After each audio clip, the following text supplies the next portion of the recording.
Patuloy na nagbibigay serbisyo. Pag-asa at saya. GMA Regional TV. Kapuso ng bawat Pilipino.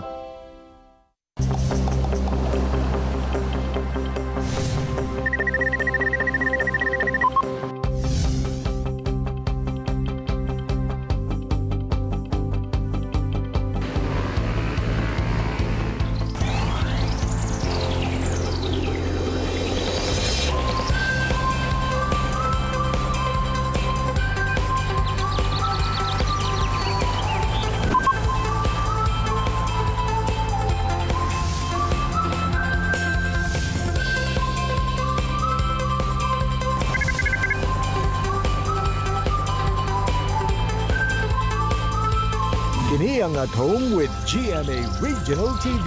Maayong buntag mga kapuso all over Mindanao. Ug, thank God it's Friday! Labi na sa itong mga kapuso sa Alabel ug Maasim sa Sarangani Province. Say mayong buntag! Mayong buntag Sab Jill, ato sab kumustahon ang ato mga kapuso dinha sa Akbar ug Lantawan sa Basilan Province. Karong buntaga mga kapuso atong makauban ang usa ka advocate ug Marawi civic leader si Samira Gotok, labot niining ginaduso nga bill nga nagtinguha nga proteksyonan ang mga internally displaced persons kon IDPs, labi na dinhi sa Mindanao. Samtang say ato sab sayron kung kamusta na ang mga programang pabalay sa gobyerno ug kung kinsa ba ang angayang makabenepisyo niini. Kauban ang General Manager sa National Housing Authority nga si Marcelino Escalada Jr. ug sa Bistalk, makachika na Attorney Resi ang kapuso actress Andrea Torres. Una na to makainabi ato mga bisita na sayod ba kakapuso kung nganong gikonsiderang historic visit ang pag-abot ni kanhi AFP Chief of Staff Carlito Galvez sa MILF camp sa Maguindanao Province. Ana sa libuan ka mga miyembro sa MILF ang naglinya agig pagsugat sa pag-abot ni kanhi AFP Chief of Staff Carlito Galvez sa kampo sa MILF sa Camp Darapanan sa Sultan Kudarat, Maguindanao Province niadtong October 6, 2018 nga gi-welcome mismo ni MILF Chairman ug karon BARMM Prime Minister Alhaj Murad Ibrahim. Gikonsidera kining historic visit sanglit sa unang higayon nakatapak ang opisyal sa AFP sa kampo sa MILF aron pamatud-an nga sinsero ang matag kampo sa hinabing pangkalinaw. Dinhi gideklara ni Galvez nga sa maong adlaw natapos ang pila ka dekadang gyera tali puwersa sa gobyerno ug MILF uban sa paninguha nga parayon ang panag-igsuunay sa tanan.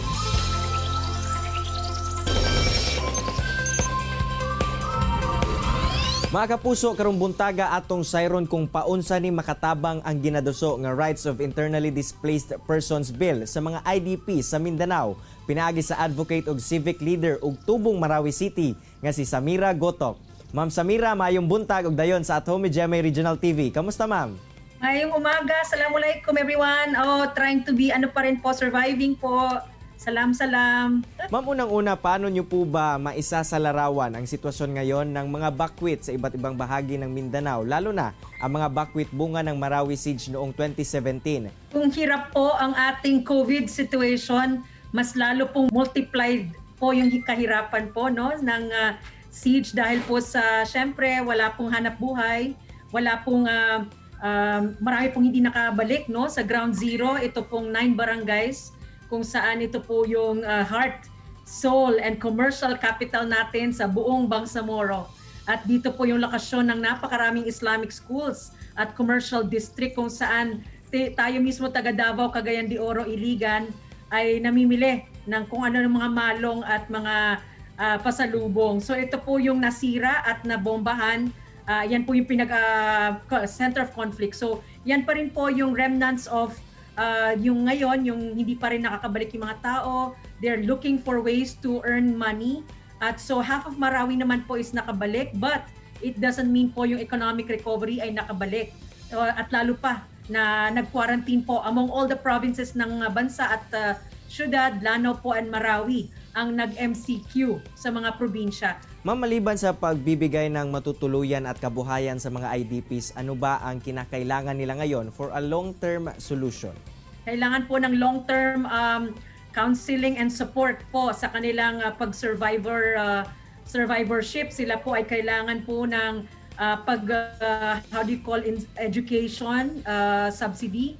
They need also their children to be brought into sa ating mainstream. Hindi po dependent na lang po tayo sa ayuda at relief po kung meron man. Kasi po matagal na pong hindi regular ang IDP relief assistance since the 2018. So yun po ang kailangan po, that the long-term real goal is to make Marawi, Lanao, and Barm, Marawi become the self-reliant syudad that it was once upon a time. Napaka-vibrant po ng trading po dito, ekonomiya. They are coming together po in this location po where we are coming, dito po yung income base, no, ng ating community at economic and educational base. So sana po yun ang bumalik, ekonomiya at edukasyon. Ma'am, ano po ba ang saklaw nitong Rights of Internally Displaced Persons Bill na inyong isinusulong bilang isang taga Marawi City at civic leader? It is protecting lahat po ng biktima po ng kalamidad at gera at lahat ng taong forcibly displaced, na alis po sa kanilang bahay-bahay at nawalan ng kagamitan at lahat nawala sa kanila. So basic po is identity. Dapat po yung gobyerno bigyan po sila ng identification cards. That's one major document na kailangan pong i-recover, especially po pag nasunog, nawala na po lahat. Isa pa po is the right to food and sanitation.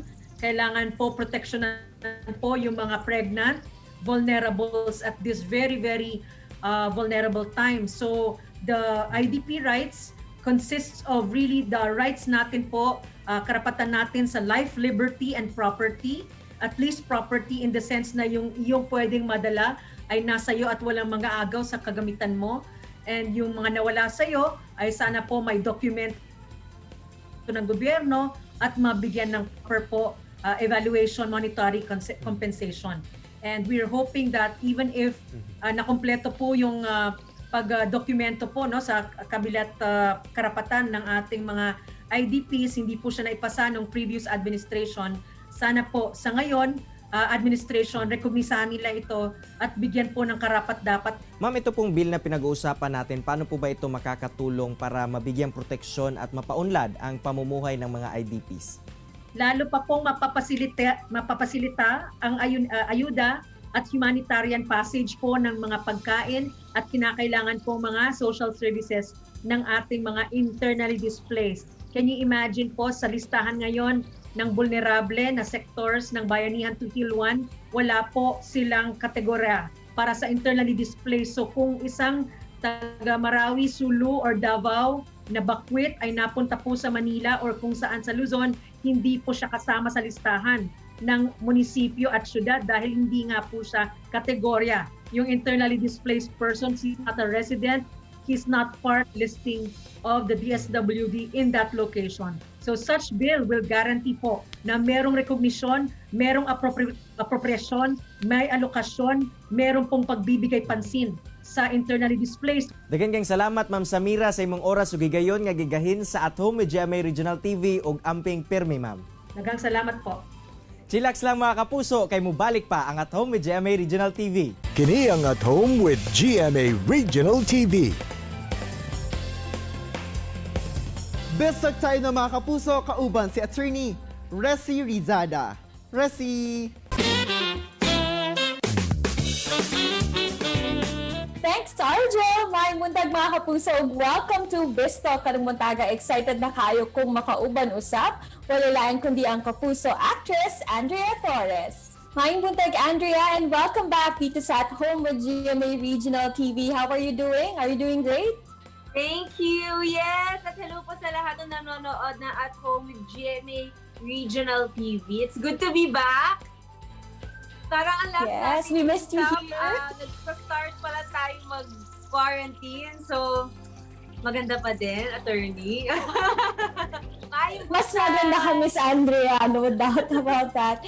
Thank you very much for making time para sa amin, lalo na mga fans and supporters mo dito sa Mindanao. Of course. Anytime. Thank you. Alam mo ba, syempre the community quarantine may have somehow changed the way we live, but I think ito yung perfect time pala na mag-home-based business. And in fact, ikaw parang you started or launched your own family business, right? Yes, actually matagal na namin gusto ng mom ko. Wala lang ako makitang lugar. Meron akong namatahan na lugar, pero hindi pa talaga siya nababakante. For the longest time na inintay-intay ko siya, wala talaga. So, sabi ko, ay, ngayon lahat nag-o-online na. Baka ito yung perfect time to launch it. And true enough, it's doing well. Nag-start kami, 5 lang ang binibenta namin. Ngayon, meron na rin kaming mga meals talaga. Before kasi more of pulburon, bread pudding, mga goodies, ganyan. Ngayon, meron na kaming mga tuyo na may sabaw, kung nakatikim kayo nun, kalyos, pastel na recipe ko and recipe ng mom ko pinaghalo. Kakagutom yan para sa umaga, Miss Andrea. Just recently also, apart from family favorites pa na-share mo sa amin through the Andrec Vlogs, you gave the public a full house tour ng inyong new home. Ano yung favorite spot mo dito? At saka what do you think is most special about it? Ang hirap mamili po kasi marami kasi mga bagay din sa bahay na napag-desisyonan namin together. So, syempre pag ganun, di ba, parang ang sarap-sarap puntahan ng lugar na yon or titigan dahil nga may memories din, hindi lang yung mismong gawa na siya, pero yung proseso din para ma-design yung lugar na yun or mabuo yung lugar na yun. Pero siguro kung papipiliin ako ng isa, I guess yung kitchen nga. Yung kitchen kasi doon ako madalas, tapos doon din madalas yung guests kapag pumupunta dahil nga mas mas relaxed. And we're very, very happy for you and we wish you the best of luck. And of course, eto na, Andrea, let's invite lahat ng ating mga kapuso to watch out for GMA's newest offering, ang I Can See You, The Promise. Talagang pinag-isipan nila tong storyang to and we made sure na kahit na may ganitong nangyayari sa atin, dekalidad pa rin yung maibibigay namin sa inyo. Hindi lang siya kwento ng drama, pero meron din mga parts na comedy, may parts na horror, may parts na action. So, siksik tong episode na to. Dagan kayong salamat. Thank you, Andrea, for your time. And we really hope to see you here again sa At Home with GMA Regional TV. Thank you also. Ingat kayo dyan. See you Ingat, soon. Stay Dapat safe. yun talaga. See you soon. And that was Kapusang Andrea Torres. Tutok lang mo mga kapuso kay mabalik pa ang At Home with GMA Regional TV. Kini ang At Home with GMA Regional TV.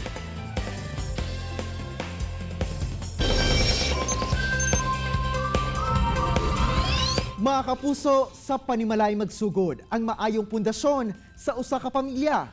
Apan unsaon kaha kung lakip ang inyong balay nga mahimong apektado sa mga kalamidad o dili ba kaha armed conflict sa inyong lugar, ilabi na dinhi sa Mindanao. Atong hisgutan karon ang mga programang pabalay sa gobyerno, kauban ang General Manager sa National Housing Authority, si Marcelino Escalada Jr. o mas iladong si Sir June. Sir June, maayong buntag og dayon sa At Home with GMA Regional TV. Kamusta, sir? Ang buntag, Jel, maayo man ang akong kahimtang diri sa Manila. Sir, unang-una, para kay kinsa ba nagatukod og mga balay ang National Housing Authority og kinsa sab ang priority o qualified nga mahimong benepisyaryo sa mga pabalay sa gobyerno?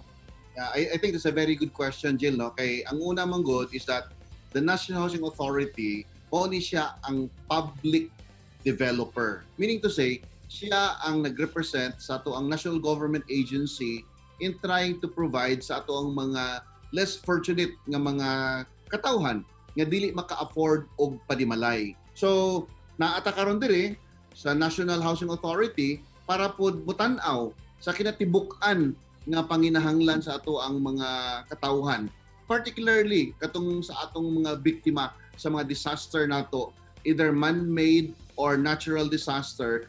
Sir, dako kayo ang role sa NHA sa pag-rebuild sa Marawi City, particularly sa pabahay program alang sa mga IDPs. Pila na ba ka mga permanent housing units ang napatukod na o ipatukod pa sa NHA para sa mga IDPs? Tama din, Jill, no? Duha ka buok ang gihimo sa NHA dito sa Marawi. The first is the temporary shelter. Kining temporary shelter, I was there during the time. Sa height yun sa bakbakan pa sa Marawi. Nagbuto-buto pa sa ground zero. We call it the most affected area. Naana ko sa Sagunsungan. So Sagunsungan is the first site where we had the temporary shelter. Mga sobra na 1,000 ang sa Sagunsungan. That's 1,000. To be exact, mga 1,150. The second site nga temporary shelter in Marawi is the Buganga. That's another 1,500. The third site is another 1,000 nga naa sa Rurug, Ragos. So all in all, considering the fourth site pa nga atong gina-develop karon, ang akong target for temporary shelter is around 4,800. Hopefully, matapos na ako this year or the first quarter of 2021, Jill, ang ato ang temporary shelter nga kini mao ni siya ang transition. In the meantime, nga wala pag-i-allow atong mga kaigsuon ng Maranao to go back to the most affected area. On one hand, Jill, na ako'y gihimo nga 2,000 permanent shelter. Kining permanent shelter is outside the most affected area naa sa Gadungan. Sa Gadungan o sa Kilala, naa dito atong 2,000 kabuok. So right now, it's ongoing. Na-acquire na nako ang lote, something like 29 hectares. Nabayaran na po nato atong land dev. And I am already on my 25% accomplishment nako sa housing construction for the permanent shelter. So towards the end of the year, sa 2021 next year, mahuman na nako, Jill, ang ato ang 2,000 ka mga permanent shelter para sa mga qualified beneficiaries of the Marawi seats. Sir, aside sa Marawi City, doon na sa mga pabalay nga gitukod alang sa mga indigenous people sa Davao del Norte, Sarangani, ingon man sa Cotabato Province. Tanan ba nga mga miyembro sa IP nga identified sa ilang communities ang napatukuran og balay sa gobyerno? Kabalo ka, Jill, the only treasure, the only valued item, maskin pagkag naa kay tricycle, maskin naa pa kay jeep, maskin naa pa kay tawag na to kangga, kung wala kay balay, I think it does not reflect much of your value as a person. Maskin ginagmay lang ang balay, pero kung naa kay kaugalingong balay is something nga gusto ni Rudy mahatagan. Kasi na-prioritization lang. Ang una na kong priorities, of course, asa man ang pinakadako na mass base sa IP. It is in Southern Mindanao, or particularly the whole of Mindanao. Even our brothers Muslim nga naa dito sa Hulu, Siasi, Tawi-Tawi, napuday IP housing dito, still housing for the Badjao. For the Southern Mindanao, katong gisulti nimo, Cotabato, natay IP housing din ha. In fact, ang pinaka most recent nga giadto nako sa Talaingod, natay 100 million nga gihatag dito sa Pakibato. Sir, kay lagi daghan ang nagapangutana labot ni ining pabalay nga mga programa sa gobyerno pinaagi sa NHA. Libre ba ni Sir nga pabalay o sama sa ubang pabahay program sa dunay monthly nga bayronon o kining amortization ang mga beneficiaries? As a general rule, tanang housing projects dapat recover kasi bayad.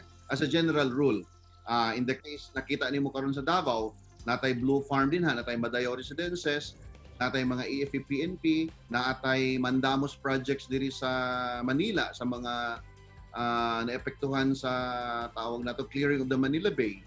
Naapod tay mga gihatag sa tawag ani kining affected sa ato ang railway og South Rail og sa North Rail, kana siya tanan, Jill, na ay bayad. So, but this is very affordable. Mo nang atong gitawag atong branding and counting as the word balay, building affordable, livable, inclusive Filipino communities. So dapat affordable siya. In fact, ang ilang monthly amortization lang din ha is close to between 300 to 500 pesos per month. So that is the general rule. However, upon the presidential declaration, ang usa ka disaster housing gideclare ni presidente during our time. Gihangyo na ko sa Rudy, Mayor, wala na maging ikabayad ng mga tawhanan ni katong biktima sa disaster. I-declare na lang siya na libre. So, allow me to share this information, Jill, sa tanan nga mga para kay karon on the ground naglibog pa ang mga tao. So, as far as Yolanda, libre na kana. As far as Sendong, libre na kana. As far as Pablo, libre na kana. As far as Zamboanga, libre na siya. And Marawi, libre na siya. Because the President has declared na full grant ang ato ang disaster housing. But kung dili siya disaster housing, of course, in the case sa earthquake nato, it's also a full grant and free. Pero kung dili ka disaster housing, as a general rule, na siya affordability nga amortization, monthly nga bayaran niya. It's been 300 to 500 pesos lang, Jill. Alright, daghan king salamat Sir June sa imong oras ug higayon nga gigahin sa At Home with GMA Regional TV ug amping pirmi, sir. Salamat, Jill. Amping pod. Say gibutyag ni NHA General Manager Marcelino Escalada Jr. nga pipila sa mga gihatagan og prioridad mao ang pagpatukod og mga balay alang sa Marawi IDPs kinsa libreng makapuyo ingon man ngadto sa mga IP communities dinhi sa Mindanao. Samtang Jill, naninguha ang Marawi civic leader nga si Samira Gotok nga unta mahatagan og labing pagtagad sa gobyerno ang pagpasa sa Rights of Internally Displaced Persons Bill aron na sab maproteksyonan ang mga bakwit tungod sa kagubot ug kalamidad. Samtang sa isa laing bahin, panahon sa quarantine, nagamit sab kini ni kapusong Andrea Torres nga makasugod og negosyo nga kaya sab kaayo himuon sa atong mga kapuso. Mga kapuso, unta nakakaton kamo sa gi-share sa atong mga bisita karong buntaga. Sama na lang sa panultihon ni Benjamin Disraeli nga power has only one duty, to secure the social welfare of the people. Sakto sa tong episode karong adlaw. See you on Monday mga kapuso, alas 8 gyapon sa buntag. Dinhi lang sa inyong Morning Kabanding, ang At Home with GMA Regional TV. Makita pagbalik ang atong episode pinagi sa pagbisita sa www.gmaregionaltv.com. Ug ayo kalimot mag-subscribe sa official YouTube channel sa GMA Regional TV. Mga kapuso, always remember that God is good all the time. Ayaw sab kalimot sa pag-smile. Amping! Ako si Cyril Chavez. Happy weekend! Kinisab si Argil Relator. Buong puso para sa kapuso.